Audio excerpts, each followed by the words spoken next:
Welcome back mga katambalan, mga hot topic and issue pag-usapan natin. Update po tayo kay Alden Richard na kung saan nga po ay muling tumakbo itong si Alden Richard sa ginagawa niyang morning routine.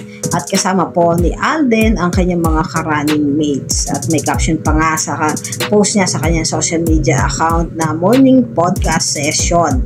Yan, kasama ni Alden yung kanyang mga ka-running mates. At matapos naman ang ginawa ng pagtakbo itong si Alden Richard ay dumiretso naman si Alden sa isang sauna upang mag-relax.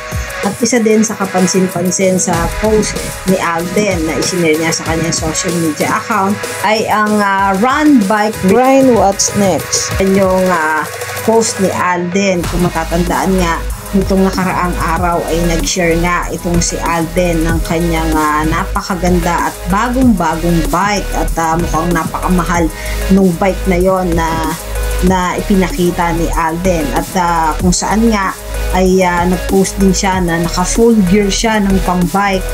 At mukhang hindi lang sa pagtakbo natin makikita itong si Alden na ginagawa niyang rutina nga ito.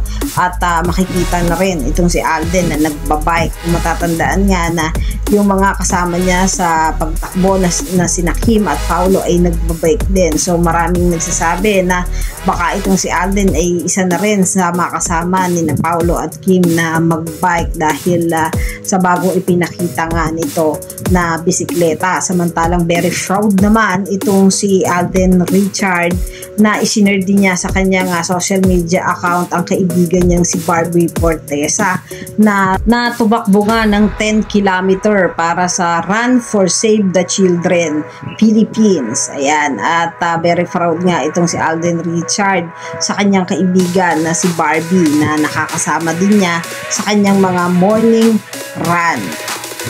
Samantalang nalalapit na rin ang charity fun run itong si Alden Richard na lights, camera, run takbo para sa pelikulang Pilipino na gaganapin naman sa MOA Concert Ground, Pasay City. Ito nga ay sa May 11. Yan yung mga update natin ngayon kay Alden Richard. Kayo mga katambalan, ano ang masasabi nyo? Mag-comment lang sa comment section at pag-usapan natin. Yan ang mga hot topic and issue dito lamang sa Tambalang JK.